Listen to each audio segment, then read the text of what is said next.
Hola, ¿qué tal? Bienvenidos a este nuevo curso de Fundamentos del Diseño Web que forma parte de nuestra serie de capacitaciones de Impactum.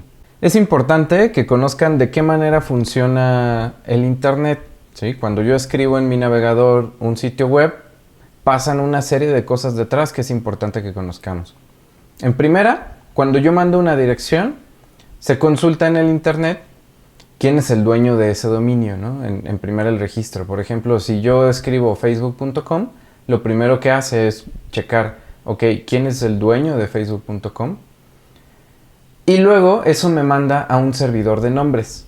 Ese servidor de nombres básicamente va a ser como la dirección, como el mapa que me va a decir a dónde tengo que ir, ¿sí? Ya sé de quién es, ahora a dónde tengo que ir, y por último, ese a dónde tengo que ir me lleva a un hosting. Ese hosting es el servidor o la máquina donde está hospedado el sitio web. Ese hosting procesa una serie de instrucciones y luego me regresa a mi navegador, la página que yo estaba buscando, con la información y demás. En este curso, aparte de este proceso, vamos a aprender las tecnologías que hay en el navegador, cómo funciona un registro de dominios, qué es un name server, un DNS y de qué manera funciona, cómo funcionan los hostings, los tipos de hosting que tenemos, el servidor del lado del software, cómo funciona y qué tipos de tecnologías hay, los CMS y por último los temas o frameworks, cómo funcionan y sus ventajas o desventajas. En primer lugar tenemos a los navegadores. Es esa aplicación donde tú entras e introduces las direcciones para poder acceder a sitios web. Los navegadores más comunes y el más común de todos es Google Chrome. La mayoría de las personas usamos Google Chrome, pero seguramente si tienes una Mac, por ejemplo, podrás estar usando Safari.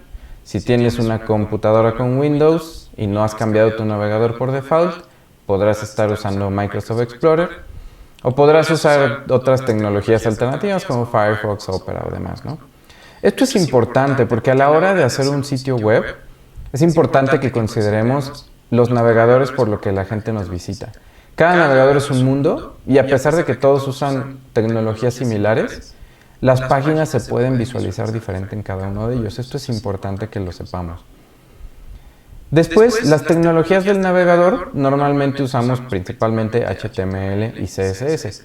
También cabe destacar JavaScript, pero en este caso no lo vamos a comentar. HTML es esa estructura del sitio web. Son como los huesos de nuestra página. Son los que le van a dar forma y estructura a la información que tiene el sitio web, ¿sí? Esta es una estructura básica donde tenemos el head, donde viene la información técnica. Normalmente estos son códigos y varias cosas técnicas, información, metadescripciones, etcétera, etcétera. Y el body, que es donde vive todo el contenido de nuestra página. Y esto es un ejemplo muy práctico de CSS. Del lado izquierdo tenemos cómo se vería una página solo con HTML, un menú en este caso, y del lado derecho, ya después de meterle un poco de código de CSS, cómo se pudiera ver, ¿sí? Entonces, del lado izquierdo, HTML puro es solamente el contenido, solamente la estructura, y del lado derecho, pues es ya con un poco de maquillaje, ¿no? Ya con un poco de diseño. Después viene el registro de dominios. Esta es como el acta de nacimiento de tu sitio web. ¿Sí? Es donde dices, este nombre es mío o esta marca es mía y yo ya soy el único dueño. Yo ya definiré qué es lo que hago con este nombre, pero es ese registro donde queda pactado que tú eres el dueño de ese dominio. Un dominio se estructura de la siguiente manera. En primer lugar tienes el protocolo, que puede ser HTTP o HTTPS, dependiendo de si es seguro, si va cifrado o no va cifrado. Luego viene el subdominio, el más común es www, pero puede haber todo tipo de subdominios que pueden expresar distintos sitios. Luego viene el dominio, que es como tal el nombre, normalmente esta es la marca de tu empresa. Y por último la extensión, que normalmente indica el tipo de páginas que es de ese dominio, ¿no? Son .com, si son .org, a veces la geografía también, si es .mx, que es de México, ¿sí? .co de Colombia, etcétera, ¿no? Hay distintas terminaciones para los distintos países. Después, ya que se consulta este registro, se consulta el DNS, dónde está dónde están las instrucciones de a dónde tengo que ir para consultar ese dominio. Eso es el DNS. Y yo lo veo como el GPS del Internet. Si es aquel que nos dice, ok, quiero visitar facebook.com, ¿a dónde tengo que ir? Entonces, el DNS lo que hace es nos da una dirección, ¿sí? Y entonces ya el navegador va y consulta esa dirección. Nosotros usamos un DNS que se llama Cloudflare. La ventaja de Cloudflare es que agrega una capa de seguridad, ¿sí? Todos los usuarios, robots, hackers, quien sea, pasan por este proceso de consultar el DNS, ¿sí? Entonces, Cloudflare lo que hace es distingue si tú eres un visitante normal, ¿sí? Te manda directo al sitio. Si tú eres un bot, pues quizá te restrinja ciertas cosas, y definitivamente si eres un atacante o ves riesgos en que tú accedas al servidor, pues quizá ni siquiera te lo muestre, ¿sí? Entonces, esta capa de seguridad es bastante buena, e incluso también agrega una capa de velocidad, ¿sí? O sea, hay distintos servicios que puede cubrir Cloudflare. Yo considero que es un servicio muy bueno, ¿no? Después viene el servidor o hosting. Siempre que alguien consulta una página web, hay otro equipo, hay otra computadora en algún lugar del mundo que le da esa respuesta, que le manda esa página web a nuestros dispositivos, ¿sí? Ese es nuestro hosting o nuestro servidor. Hay distintos tipos de servidor. Por un lado tenemos el más común, que lo más seguro es que todas las páginas de sus sitios estén montadas en uno, son los servidores compartidos. Los servidores compartidos son una máquina en algún lugar del mundo donde está hospedada tu página, pero está hospedada junto con otras 200 páginas o miles de páginas incluso, ¿no? Después viene el servidor dedicado, donde hay una máquina en algún lugar del mundo, pero esa máquina solamente tiene tu página web o tu aplicación. O sea, esa máquina es exclusiva para ti. Tienes un pedazo de fierro en algún lugar del mundo que es solo para ti. Luego viene el VPS, que son los servidores virtuales. De igual manera, hay una máquina en algún lugar del mundo, pero tú tienes un pedazo de esa máquina que es exclusivo, ¿sí? Por decir algo, tú puedes usar el 30% de la máquina, ¿sí? Y habrá otras personas que compartan esa máquina, pero que también estén limitadas, ¿sí? Una persona que puede usar el 30%, una persona que puede usar 20% y una persona que puede usar el 50%. De ahí no se pueden pasar, ¿sí? La diferencia con el compartido, por ejemplo, es si se cae una página, si un día una página en un servidor compartido recibe muchas visitas, esa página puede usar mucha capacidad del servidor compartido, tirar el servidor, y entonces tu página también se puede caer. En un VPS no sucede esto porque tú solo puedes usar hasta el porcentaje que tú tienes comprado. Si alguien, una página que también esté en este servidor donde estás tú, empieza a recibir muchas visitas, ¿sí? Esa página solo va a usar hasta el porcentaje que tiene pagado en ese servidor, ¿sí? Entonces a ti no te va a afectar esa parte. Y lo último, la tecnología moderna que es basada en el cloud, donde hay una serie de computadoras en todos los lugares del mundo que tienen copias exactas de tu página, y tú no sabes si voy a consultar tu página y me va a responder un servidor en Estados Unidos, o un servidor en Canadá, o un servidor en Australia, o uno en Japón, ¿sí? O sea, está la página distribuida de manera equitativa en muchos servidores, y eso tiene la ventaja de que pues prácticamente es muy difícil que tiren una infraestructura cloud, ¿no? O sea, es muy fácil de expandirla, ¿no? Si hoy tienes poquitas visitas y con un servidor con poquito poder es suficiente, pero mañana tienes 10 veces más visitas, 100 veces más visitas, 1000 veces más visitas, es muy fácil de subir, ¿sí? A que si tienes un servidor dedicado, pues bueno, es un poco más complicado porque tendrías que comprar un segundo servidor, y eso solo te da el doble de poder, no 10 veces más. Entonces tendrías que comprar 10 servidores. Entonces se vuelve un tema de escalabilidad, ¿no? Cloud resuelve la escalabilidad de manera muy fácil. Luego, ya que pasamos del hardware, tiene que haber un software. Ese software es, digamos que ese tráfico que está llegando a tocar a tu puerta, ¿sí? El software es la instrucción de qué tengo que hacer, ¿no? Si alguien llega a mi puerta, pues ¿qué hago, no? Lo dejo pasar, le pido información, o sea, ¿qué es lo que tengo que contestar, o qué es lo que le tengo que dar, ¿no? Entonces, hay dos tecnologías principales, es Nginx y Apache, sobre todo para las tecnologías que nosotros ocupamos, ¿sí? Y tienen ciertas diferencias, ¿no? Por ejemplo, Nginx es una tecnología un poco más nueva, un poco más moderna, que su tiempo de respuesta es mucho más rápido que el tiempo de Apache. En general pueden hacer lo mismo, pero la eficiencia de Nginx es mayor, por eso es la tecnología que nosotros ocupamos. Después viene el administrador de contenido o CMS. Hay una serie de administradores de contenido como WordPress, Joomla, Drupal, Magento, PrestaShop. Son básicamente todos estos desarrollos que te permiten hacer un sitio web sin tener que hacerlo desde cero, ¿sí?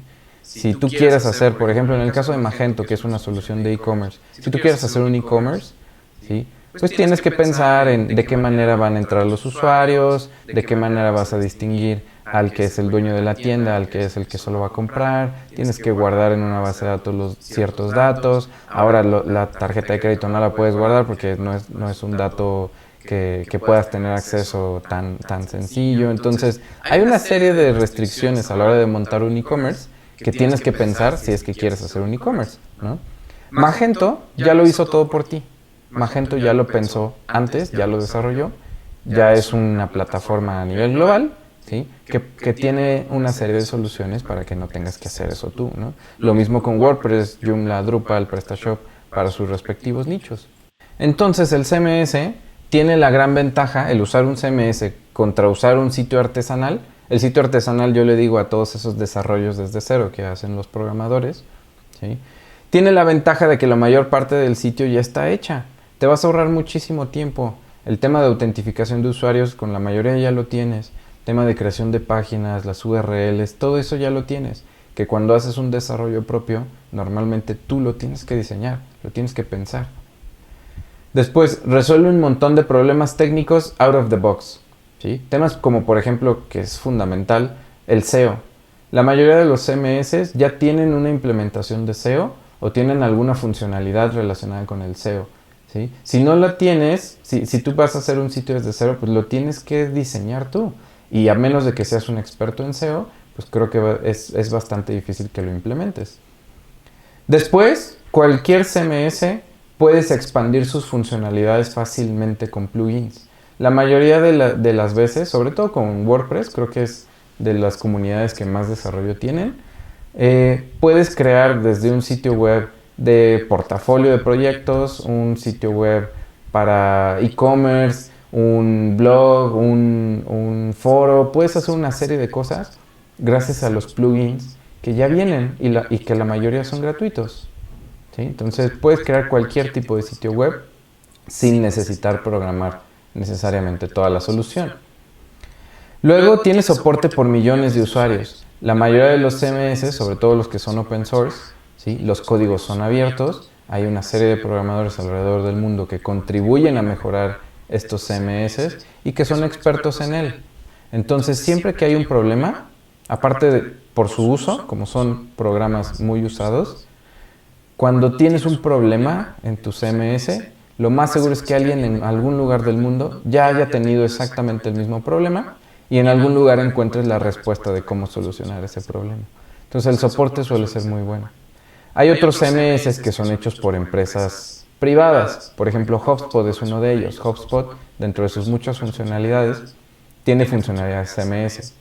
Y también tienes la ventaja de que todo el soporte para un sitio de HubSpot, tienes una serie de programadores, un ejército de programadores en Boston que están para ayudarte, que construyeron un sistema para ayudarte, ¿sí?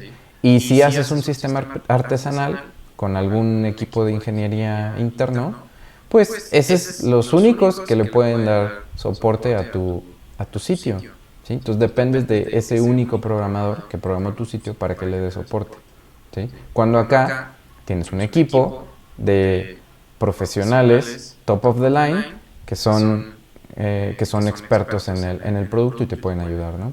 Además, el CMS también le agrega una facilidad para usuarios básicos y usuarios intermedios. De repente, para el usuario experto, para el programador, sí, el CMS les hace la vida un poquito más complicada, ¿sí? pero ese poquito más complicada normalmente vale la pena porque permite al usuario final, al cliente de tu sitio web o al usuario del sitio web, usarlo de manera mucho más sencilla. Entonces a la larga te ahorra también mucho tiempo.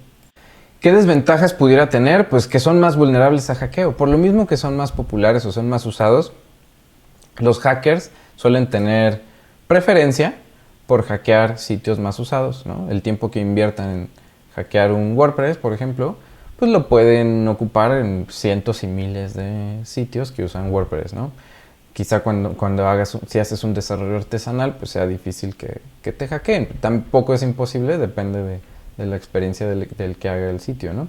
Pero tampoco esto suele ser un problema, porque normalmente, como son sistemas tan populares, este tipo de vulnerabilidades se suelen parchar en cuestión de horas incluso, ¿no? O en cuestión de días. Entonces, cuando surge una nueva vulnerabilidad, la comunidad se pone a trabajar y parchan esta vulnerabilidad. Los CMS también suelen provocar un tiempo de carga mayor, porque muchas veces cargan elementos que no son necesarios. Es decir, los CMS están listos para hacer un sitio de ropa o un sitio de supermercado o un sitio de un corporativo o un sitio de lo que tú quieras, ¿no? Entonces tienen que tener una serie de elementos que les sirvan a todo tipo de sitios. Entonces, a lo mejor tu sitio, de los 10 elementos que tiene el CMS, tu sitio nada más ocupó 2, ¿sí? Entonces, los otros 8 siguen estando ahí. Y eso va a hacer muchas veces que el tiempo de carga o el tiempo de reacción sea menor que si tú haces un sitio donde si solo vas a ocupar 2 cosas, solo cargas esas 2 cosas, ¿no? Entonces, normalmente en cuestión de desempeño sí suele afectar, pero no suele tener repercusiones importantes al respecto. Y también hay un tema de curva de aprendizaje, tanto para el usuario básico intermedio como para el usuario avanzado, ¿no? Hacer un sitio web en un CMS suele tener una curva de aprendizaje, pero cuando eres un usuario avanzado, pues ya no, pues sabes programar, sabes una serie de lenguajes, entonces el aprender un CMS se vuelve muy trivial, ¿no? Simplemente es dedicarle el tiempo a esta curva de aprendizaje. Y los usuarios básicos e intermedios, sí es mucho más fácil que pasen esta curva de aprendizaje de aprender un CMS a el aprender a programar desde cero, ¿no? Como les decía, WordPress es la tecnología que nosotros en Impactum elegimos porque creemos mucho en ella. Es una tecnología que ya lleva bastante tiempo. Empezó como una tecnología de blogs, pero se fue convirtiendo poco a poco en un creador de sitios bastante robusto. Y hoy en día es el que tiene mayor participación de mercado, pero por mucho, ¿sí? El 61%, más del 60% de los sitios web de todo el mundo están desarrollados en WordPress.